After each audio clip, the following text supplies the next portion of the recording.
बिस्मिल्लाहिर्रहमानिर्रहीम अस्सलामु अलैकुम। स्टार स्पोर्ट्स के साथ मैं हूं आपका मेज़बान अली अहमद। पाकिस्तान क्रिकेट बोर्ड में सर्जरी का आगाज़ हो चुका है और इस दफ़ा सर्जरी का आगाज़ जो हुआ है वो खिलाड़ियों से नहीं हुआ। सर्जरी का आगाज़ इस दफ़ा मैनेजमेंट से हुआ है। हमारे सीनियर मैनेजर और चीफ सेलेक्टर वहाब रियाज से हुआ है, चीफ सेलेक्टर अब्दुल रज़ाक से हुआ है और मैनेजर मंसूर राना से हुआ है। इन तीन बंदों को जो है मोहसिन नकवी साहब ने फारिग कर दिया है। इसके बाद पाकिस्तान प्लेयर्स की सर्जरी का आगाज़ अब कब होगा और कैसे होगा, इस पे बात करने के लिए हमारे साथ मौजूद हैं स्पोर्ट्स जर्नलिस्ट मोहम्मद वलीद खान।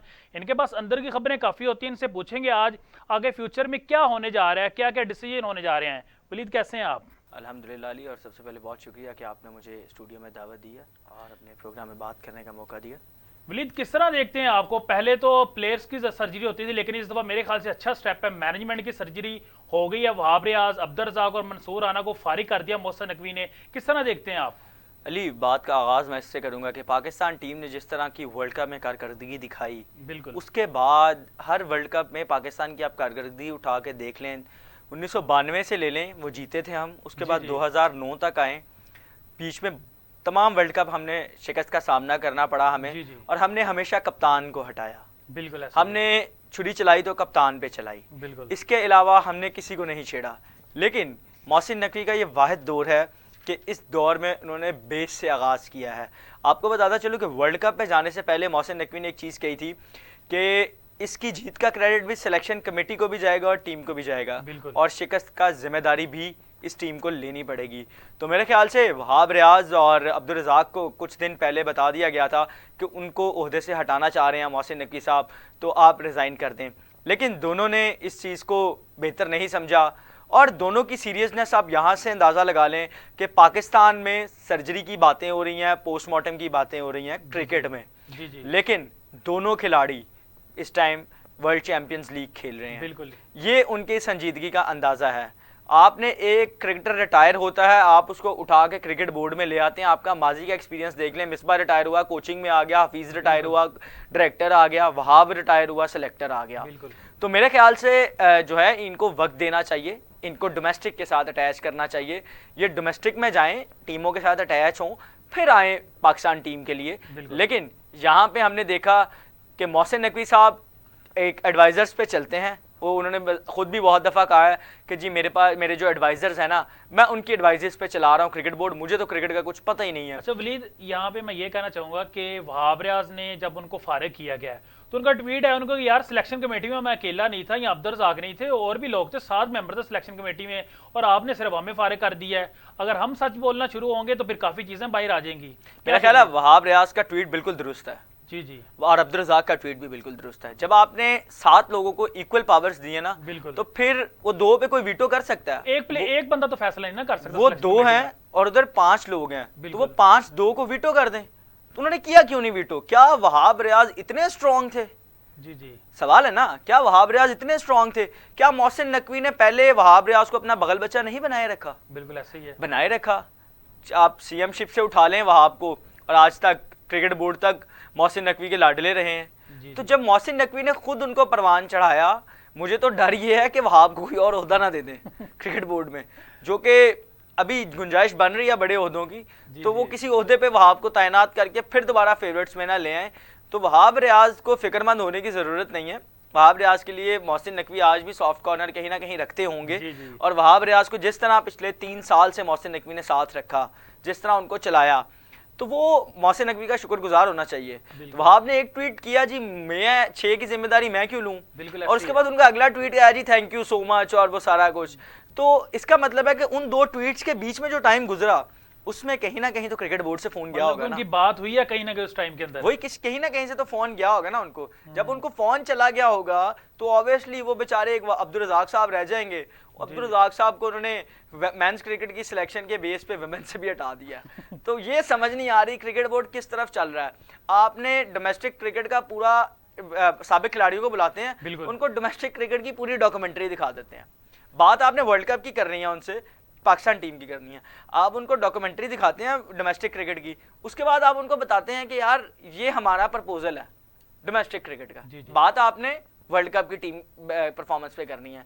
उसके बाद आप ओपन फोरम छोड़ते हैं, वो जो 20-22 खिलाड़ी थे वो बात करते हैं उसमें, और आप कहते हैं जी ठीक है हम इस पे करेंगे। तो यार आप डोमेस्टिक जो है क्रिकेट या आप इंटरनेशनल क्रिकेट है, आप उसमें साबिक क्रिकेटर्स को क्यों नहीं लेके आ रहे? बिल्कुल, ये बड़ी अच्छी चीज़ है मोहसिन नकवी ने की कि गैरी क्रिस्टन, अजहर महमूद और जेसन जो ग्लेस्पी हैं उनके ऊपर मुकम्मल एतमाद का इजहार किया। और आपको एक और ख़बर दे दूं कि मोहसिन नकवी साहब ने कप्तान बाबर आजम पे भी मुकम्मल एतमाद का अच्छा इजहार वलीद, किया। आपने कप्तानी की बात की तो अभी रिसेंटली शाहिद अफरीदी साहब ने अपने एक बयान में कहा है कि आपने वहाब रियाज और अब्दुल रज़ाक को फारिग कर दिया है, फारिग तो बाबर आजम को करना चाहिए। क्या वजह, बाबर आजम के इतने पीछे क्यों पड़ गए हैं शाहिद अफरीदी? अली, शाहिद अफरीदी साहब ने ये बात की, आपके जी। मुतअद्दिद प्रोग्राम में मैं बात कर चुका हूँ कि शाहिद अफरीदी साहब वर्ल्ड कप 2023 से लेके आज तक उठा लें, वो एक बंदे की लॉबी कर रहे हैं और उस लॉबी को वो पिछले वो बंदे का हम नाम ले लें फिर। वो पिछले कोई 3 साल से उस लॉबी को परवान चढ़ा रहे हैं। उस लॉबी को इतना परवान चढ़ा दिया है कि अब वो मीडिया को फीड कर रहे हैं, बिल्कुल वो साबिक खिलाड़ियों को फीड कर रहे हैं। हमने तारीख में पहली दफ़ा देखा, वसीम अकरम भी शिकस्त का सामना करके आए, इंजमाम भी आए, शुएब मलिक भी आए, अफरीदी खुद भी आए, हफीज भी आए, वर्ल्ड कप ही हारे ना सारे। शाहिद अफरीदी पे कितनी तनकीद हुई थी, 2011 का सेमीफाइनल हारे थे, किसी ने नहीं तनकीद की थी, ठीक है खुशी खुशी आए थे वापस जी, 11 का सेमीफाइनल हारे हैं हम। तो बाबर आजम पे आप क्यों तनकीद कर रहे हैं? इसका मतलब आपकी कोई लॉबी है ना पीछे आपके, आप एक बंदे को परवान चढ़ाना चाह रहे हैं और उस बंदे का एटीट्यूड जमीन से आसमान पे है, वो बंदे को बंदा नहीं समझता, वो कोचेस को कोच नहीं समझता। आपको एक और चीज बताऊं कि उस बंदे ने, मैं ये बहुत वसूख से ये बात कर रहा हूँ, एविडेंस के साथ ये बात कर रहा हूँ कि उस बंदे ने लाहौर में एक कैंप जारी था पाकिस्तान टीम का, उसने बॉल कर रहा था वो साहब वहाँ पे और उसने गेंद किया है, मोहम्मद यूसुफ ने कहा जी नो बॉल, उसने कहा जी आप अपने काम से काम रखें। मतलब कि सीनियर के साथ भी इस तरह का एटीट्यूड था उनका। सर वो एक बंदे को आपने इतना सुपरस्टार बना दिया है कि वो बंदा जो है वो आसमान से उतर ही नहीं रहा।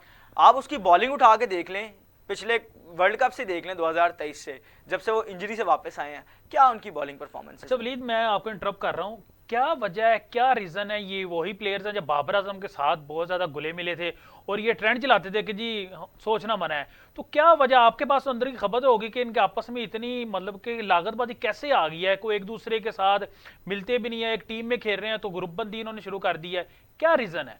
अली, आपको सबसे पहले तो मैं आपके सवाल के आखिर से शुरू करूँगा कि आप बेफिक्र हो जाएं, अगली सीरीज़ में पाकिस्तान टीम में ग्रुप क्या कोई अपने इंडिविजुअल परफॉर्मेंस पे भी फोकस नहीं करेगा, वो पाकिस्तान टीम के लिए खेलेगा। सही सही। इतनी सर्जरी का आगाज़ कर दिया गया है, एक मिसाल बनानी थी वो बनाना शुरू कर दी है मोहसिन नकवी ने। अब हम बात करते हैं उस खिलाड़ी की कि उस खिलाड़ी ने ग्रुपिंग का आगाज़ क्यों किया। तो जब आपने उसको कप्तानी दी, उसके बाद फिर आप उसको लाडला बने, आप कुछ मीडिया के लाडले बन गए, कुछ लॉबी के लाडले बन गए, तो जब पावर आती है ना तो फिर हर इंसान अपने हवास बाख्ता हो जाता है कि यार ये पावर आ गया, बस मैं अपने आप को समझते ही पता नहीं क्या हूँ। हमने टीवी पे विजुअल्स देखे कि उसी खिलाड़ी का नाम ले लेता हूँ, चले मैं, शहनशाह अफरीदी ने विकेट ली, बाबर उनके पास गए, उसने बाबर को साइड लाइन कर दिया। ये क्या एटीट्यूड है? आप पाकिस्तान के लिए खेल रहे हैं या बाबर आजम के लिए खेल रहे हैं? आप बाबर के बुग़्ज़ में इतना ज़्यादा आगे चले गए हैं कि आपने पाकिस्तान को पीछे छोड़ दिया। ऐसे खिलाड़ियों को भी पाकिस्तान क्रिकेट बोर्ड को बैन करना चाहिए कि जो पाकिस्तान के लिए नहीं, अपनी परफॉर्मेंस के लिए टीम में ग्रुप्स करते हैं। हमने माजी में देखा शाहिद खान अफरीदी भी ग्रुपिंग में मुलविस रहे। फिर हम बात करेंगे ना जब माजी की, तो हम बहुत पीछे चले जाएंगे। फिर लाला का बहुत कुछ निकल आएगा कि लाला किस तरह सियासत करते थे और लाला के साथ कौन सपोर्ट करता था। लाला के साथ शुएब मलिक उनका राइट हैंड होते थे, अब्दुल रज़ाक उनका लेफ्ट हैंड होते थे। तो फिर आप कहते हैं जी मैं तो पाकिस्तान का लेजेंड हूँ। आप लेजेंड हैं, बिल्कुल, आपकी परफॉर्मेंसेस हैं पाकिस्तान के लिए। जहाँ पाकिस्तान का नाम खराब करेंगे, हम आपके खिलाफ बात करेंगे, हम आपकी हकीकत सामने लाएंगे। हम पाकिस्तान टीम को डिफेंड करने के लिए बैठे हुए हैं। हाँ, उनकी परफॉर्मेंस पे जो बात है उस पर हम उनकी तनकीद भी करेंगे, उनकी खिंचाई भी करेंगे, लेकिन जब पाकिस्तान के कप्तान पे बात आएगी, पाकिस्तान क्रिकेट बोर्ड उस चीज़ में मुदाखलत नहीं करेगा, तो फिर मजबूरन हमें बात करनी पड़ेगी कि कप्तान बाबर आजम के पीछे जो भी वर्ल्ड कप में हुआ है उनको सामने लाना चाहिए। कप्तान ने फिर सही कहा था एक मैच के बाद कि मुझे पता है सब कि किन किन खिलाड़ियों ने मेरे खिलाफ साजिश की और कौन पाकिस्तान के लिए खेल रहा था। अच्छा वलीद, सर्जरी तो मैनेजमेंट से तो स्टार्ट होगी, अब प्लेयर्स की सर्जरी स्टार्ट होगी तो किस तरह होगी? क्या प्लेयर्स को टीम से फारिग कर दिया जाएगा या एक दो सीरीज के लिए आप बाहर बैठाएंगे, दोबारा फिर वो आ जाएंगे और दोबारा फिर ग्रुपिंग टीम में स्टार्ट हो जाएगी? यही मामला चलता रहेगा क्या? अली, जो है ना, आपने देखा होगा कि मासी में, क्योंकि मैं आपको दोबारा इंटरप्ट करूंगा कि ये बात बहुत ज्यादा बिगड़ गई है। अब देखें ना, बात तो कहते हैं ना वो हाथ से निकल चुकी है, अब कुछ ना कुछ तो पीसीबी को स्टेप लेना पड़ेगा। सर मैं इधर मोहसिन नकवी साहब को एक ही मशवरा दूंगा कि वो अपने कप्तान के साथ खड़े हो, अपने कोचेस के साथ खड़े हो। इस चीज़ को ख़त्म करना है ना, तो इस चीज़ के ऊपर मुदाखलत करनी चाहिए। अब क्रिकेट बोर्ड को एक साइडेड हो जाना चाहिए। ठीक है, आप आज हमने ट्वीट्स देखे, रात को बहुत से साफियों ने ट्वीट्स किए कि जी एक खिलाड़ी से हार होगी, तो यार जब कप्तान बाबर आजम पे बात आती है तो तब भी एक ही खिलाड़ी होता, तब पूरी टीम तो नहीं होती। तो फिर जब एक खिलाड़ी की बात करते हैं ना, तो फिर उस खिलाड़ी की बात करें जिसने टीम में इंतशार फैलाया। जो पहले ट्रेंड चलाते होते थे, अब आके वो फैमिली की ट्वीट्स भी डिलीट कर देते हैं। तो मेरे ख्याल से शाहीन शाह अफरीदी का जो है ना मेंटल लेवल ख़राब करने में, उनका जो जैसे कहते हैं कि उनके एक पाकिस्तान के लिए जो खिदमात थी उनको ख़राब करने में दो लोगों का हाथ है। एक लाहौर की फ्रेंचाइज है और एक उनके ससुर है जनाब शाहिद खान अफरीदी साहब। तो अब जो है पाकिस्तान क्रिकेट बोर्ड को करना चाहिए कि उस अपने कप्तान को बैक करें। हमारे पास बहुत टैलेंट है, आपने शाहीन अफरीदी की पेस देख ली, चलें आप मोहम्मद आमिर को वापस ले आए। कम अज़ कम मोहम्मद आमिर ने टेक्निकल बॉलिंग तो की वर्ल्ड कप में। मैं अगर रेट करना चाहूँ तो मोहम्मद आमिर को मैं सबसे बेस्ट रेट करूँगा पूरे वर्ल्ड कप में, जैसे उन्होंने बॉलिंग की है। आप फिर बात करें जी मोहम्मद आमिर को रिटायरमेंट ले लेनी चाहिए जी। अगर शाहीन ने क्यों मोहम्मद आमिर को वापस लेके आया, इस पर कोई नहीं बात करता कि जी मोहम्मद आमिर वापस आए, क्यों आए। शाहीन शाह अफरीदी कप्तान थे जब मोहम्मद आमिर से बात हुई वापस आने की, वहाब रियाज थे सिलेक्टर जब मोहम्मद आमिर से बात हुई। जिस जगह बात हुई वो भी आपको बता देता हूँ, फेज 6 की एक जगह थी जहाँ पे बात हुई उनसे। सही।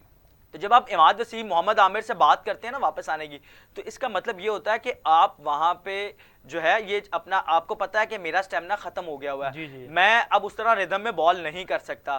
फिर आप जब कप्तान होते हैं आप कहते हैं यार मेरी टीम में मेरी भी जगह होनी चाहिए और एक ऐसा बॉलर होना चाहिए जो मुझे सपोर्ट करे, क्योंकि दोनों एंड से जब सपोर्ट नहीं ना मिलता तो विकेट नहीं मिलती। तो मेरे ख्याल से मोहम्मद आमिर को वापस लाने की जो मेन वजह थी वो यही थी कि शाहीन शाह अफरीदी खुद को मुकम्मल फिट नहीं समझ रहे थे और वो चाह रहे थे कि उनके साथ एक सपोर्टिव बॉलर हो जो दूसरे एंड से विकेट ले, शाहीन कंटेन करें। तो मेरे ख्याल से मोहम्मद आमिर अब वापस आ गए हैं, तो मोहम्मद आमिर को भी समझ आ गई है कि उनकी टीम में जगह बनती है। अच्छा वलीद, आपने आमिर की बात की, इमाद की बात की, तो वहाब रियाज अकेले तो नहीं थे ना उनको लाने वाले वापस।